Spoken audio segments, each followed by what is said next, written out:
Hi everyone, can you all hear me? Yes, you're all looking up, that's brilliant, great. Well, thank you all for coming to our panel today, where I'm joined by some amazing women on stage.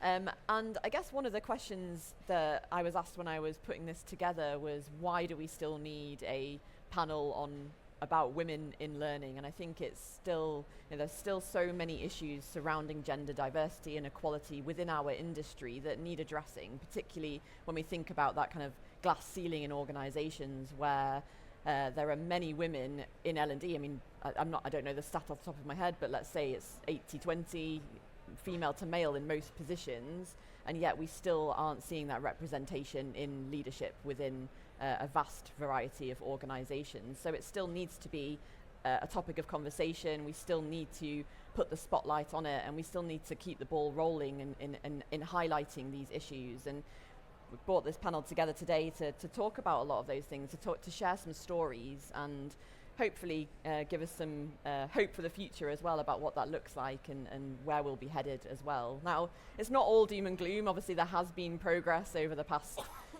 several years, and the FTSE Women Leaders Review showed that there's definitely been progress, but there's still only 21 female CEOs in the top 350, FTSE 350. So, there's still a long way to go if we're thinking about representation right at the top of these companies. So how can we be part of that conversation? How can we support each other? How does male allyship come into the picture as well, which I think is a really important topic to consider. And hopefully we'll be able to think about some of the challenges that are being faced by women, not only in L&D, but in the workplace more broadly as we move through this conversation. So I'll pass over to the panel to introduce themselves individually, and I'll pass over to Nahdia first. Hello, good morning. Oh, just up. Hello, good morning. Hi, my name's Nahdia Khan. I'm Chief Impact Officer at Mindtools, where I look after all of our thought leadership, our external kind of dialogue with customers, but also I work very, very closely with our product team in terms of ensuring that our research and insights are driving all of our product development. Reason for being here today is invited by Helen, but a very active member of the WomenIn network that we have, which I'm pretty sure there'll be many people sitting in this audience who already are part of. But I think this is a really, really important topic, as Helen has pointed out. There's much to do, there's much to celebrate, but there is still much to do in this space. Hi everyone, I'm Danielle. So I am the head of people development for a company called Busy Bees, and we are the UK's largest childcare provider, but we're also global. And it's actually 98% female as an organisation. So for me, it's a really interesting dynamic to be a part of an organisation which is so heavily dominated by a female workforce, but still we see the barriers around progression and movement into those senior roles. So I'm really intrigued to see how, not only from the panel today, but as part of my role is about unlocking that potential and also combating some of those, I suppose, the things that women have maybe that they think more about. How do I bring them to light within the organisation through the development that we offer to allow for people to think about the possibilities and the career that they can have? So again, trying to combat that glass ceiling. Hi, I'm Rachel Macleod. I'm the Director of Learning, Development and Talent at the National Audit Office. And prior to that, I spent about 30 years of my career in professional services firms, which are typically very male-dominated. And the reason why I'm here today is because I benefited massively from having female mentors and allies as I was coming up through my career, not necessarily recognising it actually at the time, but looking back on it now, realising how important that has been to me. And I've always really supported lots of females working and learning in my teams, quite often working part-time, juggling kids and childcare and still delivering amazing results. And I think still we need to do more to get that recognised as, as a key part of contributing into the way we do learning. So that's why I'm here. So hi everyone, I'm Pash, Reddy, and I'm Head of Learning for S&P Global Commodity Insights. So thank you so much for having me today, because this subject is so close to my heart. I've lived and breathed this for over 20 years of being in learning and development. And I think, we just need to be creating an environment where people can succeed, they can thrive, but we all have a part to play in this journey. And hopefully today we'll be able to share some points as what's helped us along, in terms of our career. And I'm equally excited to hear from my dear panelists here and learning from them as well. So thank you. Awesome. Well, yeah, we've got some special people on stage today with some amazing stories to share. So hopefully we'll be able to dig into a lot of that experience and those stories as we go.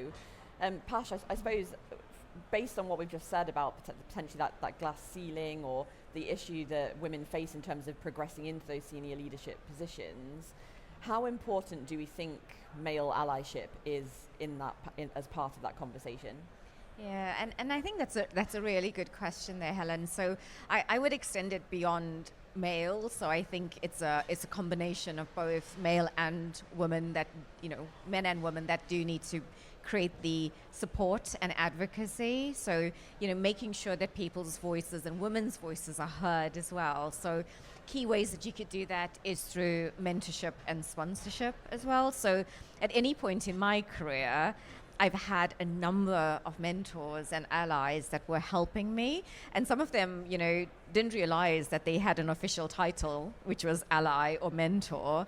But I sought, I sought their guidance, their counsel, and, let's just say I've had 5 mentors at any time or allies at any time. I was using them for different things where I saw there was a gap in my development or my strengths. I needed some support, and I would reach out to them, and they were actually helping me by having a voice for me in certain networking situations as well. So I think the mentorship and the sponsorship is really important from an allyship perspective, and then really creating an inclusive environment. So helping people to build confidence, give them that voice to be heard as well, and showing them that they do have strengths, and sometimes it's they don't recognize it themselves, but really helping them to do it.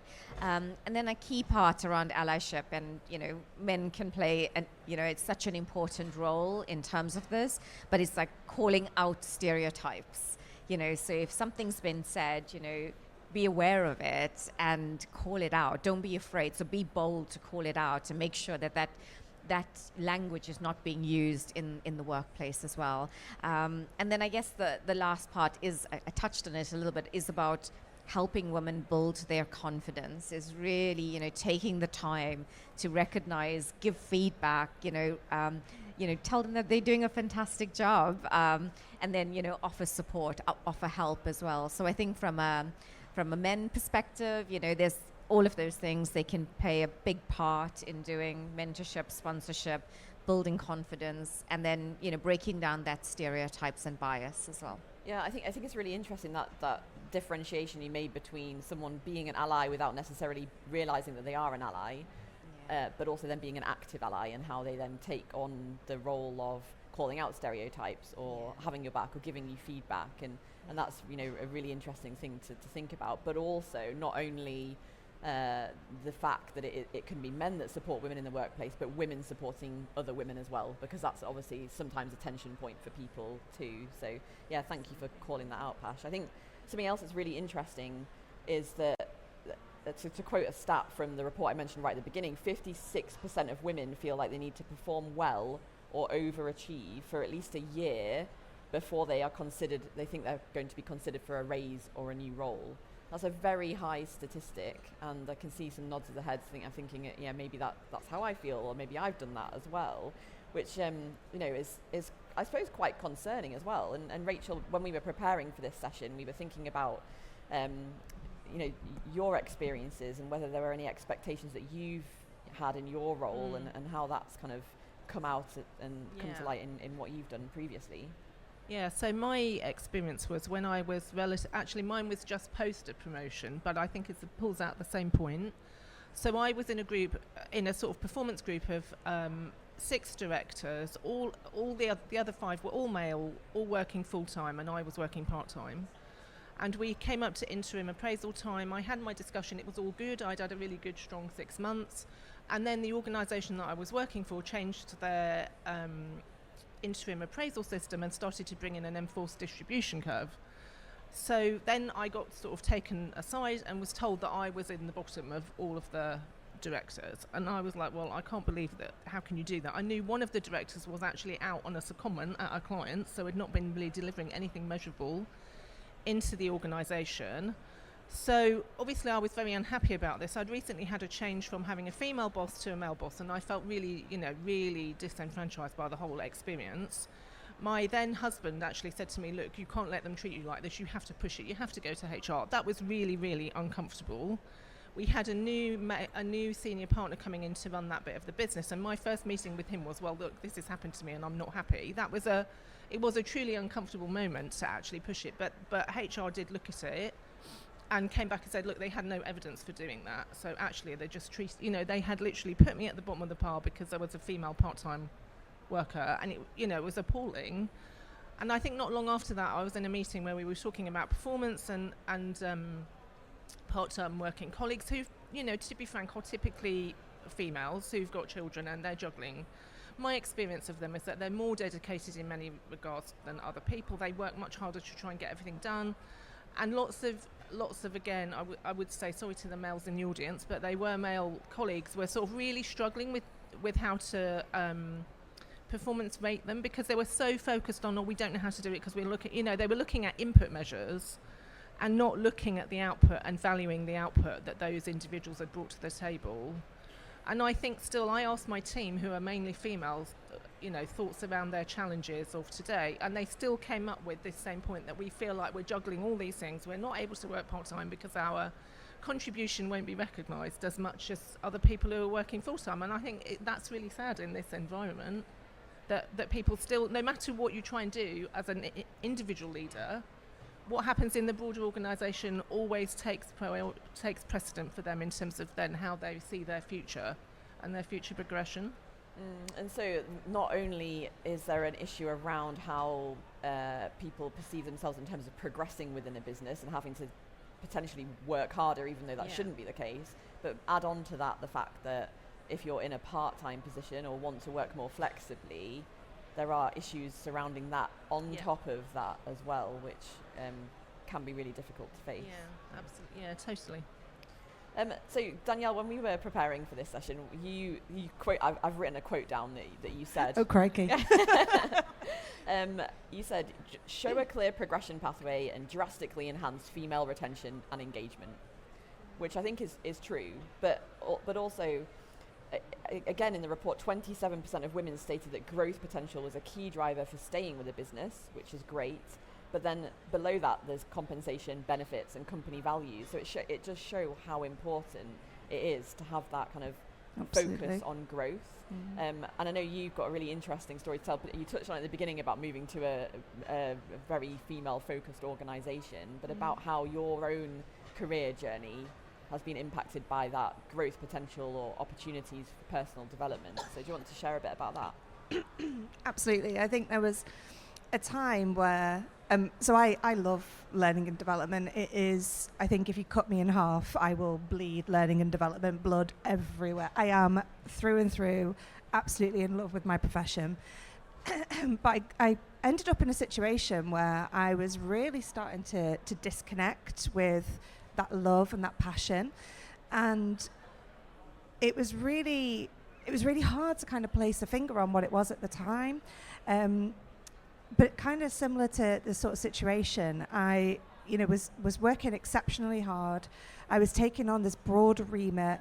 I was being given more and more and more to do outside of my skill set, which didn't, it was kind of, if it wasn't the HR stuff, then Danielle will pick it up and she can do it. And I embraced that, and I loved that, and I saw that as opportunity to develop, and I said yes to everything, because you don't want to say no, and also you want to have the opportunity to give something a go, because I am that kind of person where I just want to do things. But in kind of similarly in my personal sort of development reviews, I'd consistently said, I had grown up through learning and development, and I had never really had that formalized learning opportunity, and I'd never really had what I felt was investment in me as a professional learning and development person within the business. And to kind of couple that alongside, you know, how I was kind of being put on a lot, I suppose, in the team, I was constantly refused access to development. And at the time, I just kind of took it on the chin, because I was like, yeah, no, I understand the budget needs to be prioritized for the business, or I need to give my team that opportunity to develop and grow. And I almost just ended up putting myself at the back of the pile, but every single time.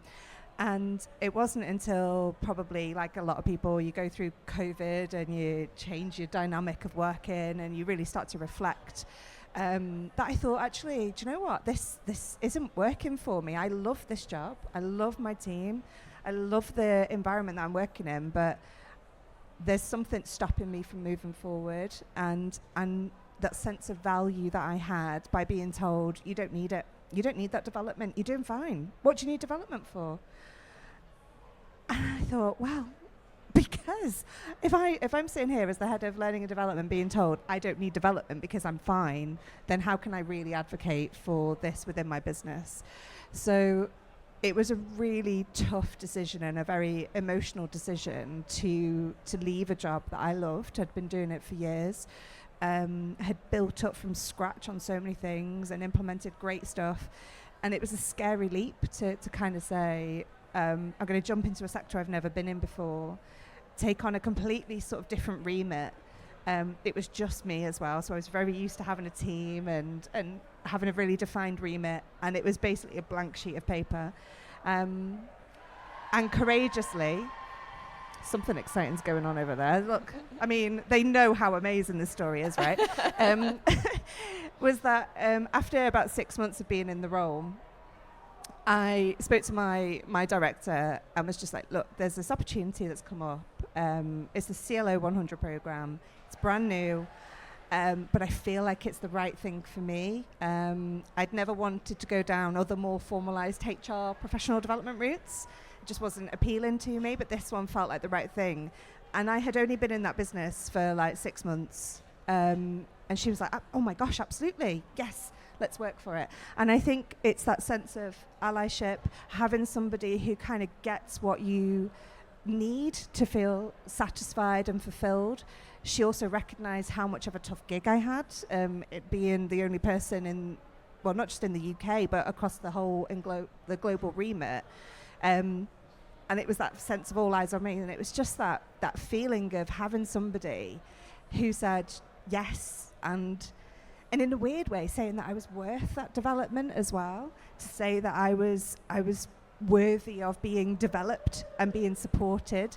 And it's really made me feel so much more connected to the business, but also by having the opportunity to join a program which has got some wonderful, like Helen, members in that course who are just fantastic.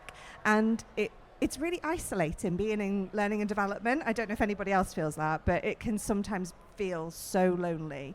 And sometimes you feel like you're the only person who's seeing what needs to happen, and you've got this whole barrier in front of you, and you're thinking, how am I on my own going to make this happen?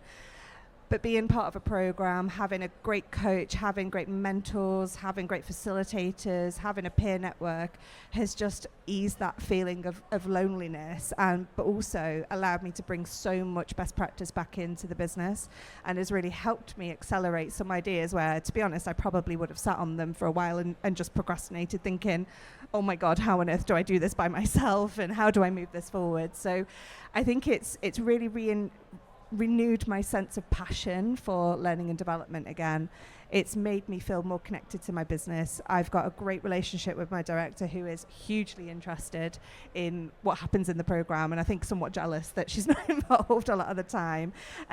So yeah, it's just, I think my takeaway is that often, especially in learning and development, we are there to serve other people's learning and development needs. And as women in leading learning and development agendas, I think it's very easy to forget our own personal development. So I think this last year for me has been hugely beneficial and just something that I'm, has given me a lease of life back for my profession. So, yeah. And as a result of that, I imagine you're feeling much more supported by your organisation, and therefore much more likely to stay with the business as well. Which is, I suppose, is the lesson in that for how you approach learning and development for your people as well. Absolutely, and I think it really. I was reading something where people make up their mind very quickly when they join a business as to whether it's going to be a short, medium, or long-term job. And very quickly you can see a pathway, and that here has been for in this role in particular, all I can see is possibility, and it does make me feel more connected. And the fact that they have put time and effort into me has made me feel a lot, very grateful, but also loyal to that brand. Yeah. You touched on something right at the beginning when you were talking about the role before you moved into this one about taking on additional responsibilities. And I think to pass on to Nahdia, again in the report, 83% of women take on additional unpaid or unrecognised responsibilities at work. I mean, how many people here have offered to take the notes in a meeting, or actually been asked to take the notes in a meeting as a woman in the room, or to make the teas, or things like that you're quite happy to do at the time. Then you sit back and you think, hang on a minute, should that have been me? Could it have been someone else? And so, I suppose, Nahdia, what's the broader problem there? I think the broader problem you've kind of identified. Interestingly, you talked about teas. I was going to mention that right at the end, but I'll leave my tidbit to the end. But you're right, and your earlier stat, Helen, about 56% of women feel they have to, work at least a year at a very top level before they can be considered for a promotion, kind of socially conditions you and logically sets you up to then get into that mindset where you are constantly putting your hand up to say, I can do that, I can support that, I can help that, because that's how you see that you will sustain your position within the business. And I think, some of that is also lends itself to the fact that, as a gender, we do want to support, we do want to help, we do want to be involved in things that are not just fulfilling for ourselves, but are supportive to others. If you think about the WomenIn network, that's what we're doing every single day over and above the work we're doing. But we're also, getting agency and energy from that as well. I think the problem arises that where probably male colleagues are better at setting boundaries and focus in their roles. It's what's actually going to be recognised by the business in terms of progression is how are you actually going to achieve and be successful in the role that you've actually been recruited or appointed to do. And if you're very, very busy doing lots of other things, how does that take you away from the focus of what it is and what you're actually going to be measured on?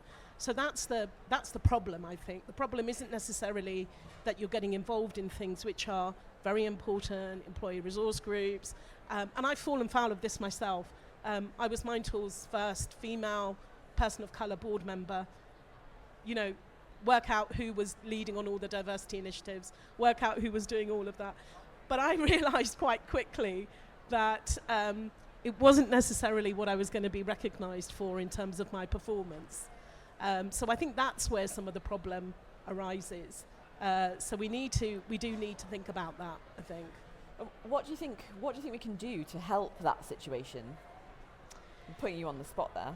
So what do I think we can do to help that situation? I think in a way, and the reason I mentioned the tea comment you made earlier, there was a time when I first started my career in an organisation which had a lot of very senior people. I was fortunately at quite a young age in quite a senior position, but there was an absolute expectation if the teas and coffees came that I would make those teas and coffees. I've had that happen to me.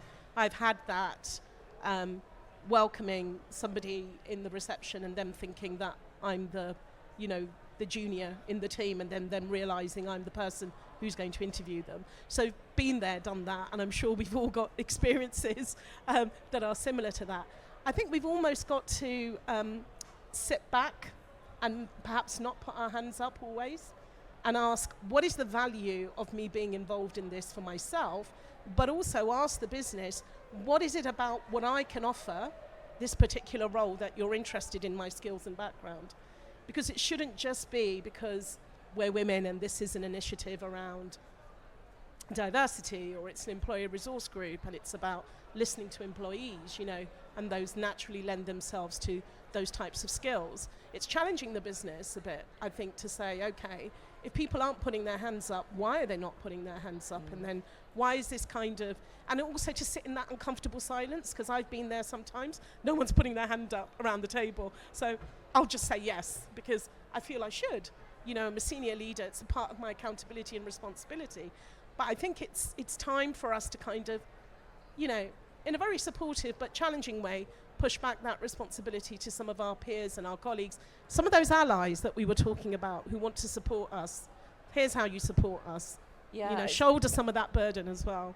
It's really interesting that you say that, kind of like sit back, be okay with the silence, maybe let someone else put their hand up. I was having a conversation with one of my male colleagues last night about how he could be more supportive to the women he works with, to give them more of a voice in certain situations, in meetings or even at events and conferences where people are asked questions or you know, ask their opinion. He said he consciously now sits back and doesn't say anything, because it's more than likely, even if you're in a room full of women, as we are pretty much right now, it's likely that the males in the room are going to be the ones that speak first and put their hand up to speak first. So how can he take that step back? So it's interesting, we can take a step back to set better boundaries, and male allies can also take a step back to give us more space to talk if we need to as well. So that's an interesting kind of reflection, I suppose. I think there's some responsibility on leadership as well, because if we're actually serious about some of these initiatives, they've got to be something beyond just a tick box as well. You know, if people do feel, to the point that I was saying earlier, that this is a part of their progression within their career, then it's got to be, you know, recognised equally across the board as well, that this is something not of course valuable to the business. And it is hard, because you are deprogramming yourself a bit, Helen, of where you have been that person who's been pushing themselves forward. But I think we won't change the narrative until we actually start to push that back a bit and say, you know, it's not on that it's the same people always putting their hands up for this, and it's usually women putting their hands up for this. You know, where are the diverse voices? You know, even from an intersectionality perspective as well. You know, where are some of those voices? So, Well, I'm conscious of time. I'm sure we've got way more stories that we could tell and dig into some more. But I'm gonna. One of the things that I think is really important to point out when we're discussing this is the value of your network and how you can lean on people. Nahdia's referenced the WomenIn community there and how it supports people and how we can continue to support people. But ultimately, I think having a network within your organisation, outside your organisation, obviously Danielle, you mentioned the CLO 100 programme as well. How can you lean into that to help you to gain support, to gain those allies and build that trust to help you ultimately get better as an individual as well? So something to think about there, but also with a few minutes to spare, and if you don't mind passing the mic back down to Pash, I'm going to put everyone on the spot, and I know this is your worst nightmare, so I'm sorry. But like, what would be your one kind of bit of advice that you could leave people with for an action they could take, or something they could be conscious of as we head into the future? I think I'm going to come back to the last point that I made, is around that boosting confidence, and just let somebody else know that you have their back, you know. And I think by having their back, you are creating that environment where it's supportive, it's inclusive, and you're helping them have a voice. So it doesn't matter. You don't have to be a senior leader in your organization. Anybody could do this. Just have somebody else's back and, you know, be the voice that they can't be, perhaps in an environment or in a room that they may not be in. And that will help them boost their confidence as well. I think mine would be... Can you hear me? Okay. I think mine would be to give your team the space to try new things and make mistakes, but in a safe environment. So similar to Pash, have their back, but actually let them go and try these things and see how that plays out, and know that they are supported. If I think that back to my career, I was given that sort of support along the way, and it's invaluable. So I think, let them learn and develop at the same time. I think mine links into what we were talking about is, I suppose, have other people's backs, but back yourself as well. And I think it was a very courageous thing to kind of invest in my own development, and I'm so pleased I did. So if at any point you ever feel like you're unsure or not, you're apprehensive about putting that request in, just do it. You will never regret developing and investing in yourself. Mine's quite similar. It follows on from what Danielle is saying, but I think it's know your worth. It's really, really important to know your worth, and also find your people. Whether that's within existing communities, outside of the organisation. My, colleagues here have mentioned different ways, but find your people that lift you. But knowing your worth is really, really important. You are here for a reason, and you've got to this position for a reason, and you have all of the things that you need in order to thrive and succeed. Oh, I don't need a mic. Just needed to do a mic drop moment. Thank you all. That was a great way to end. And I think it was something that's worth pointing out as well is that these conversations are really important for the future of L&D, and we need to keep the conversation going around these topics. I've just released a WomenIn's first research survey around gender equality in L&D. So if you haven't already filled it in, please scan the QR code and fill that in now. The results of this will help us gauge where women are at within the industry, what some of those stories might look like, how we can challenge and change as we move forward as well. So if you can all join me in thanking the wonderful panel and for their stories today. Thank you so much.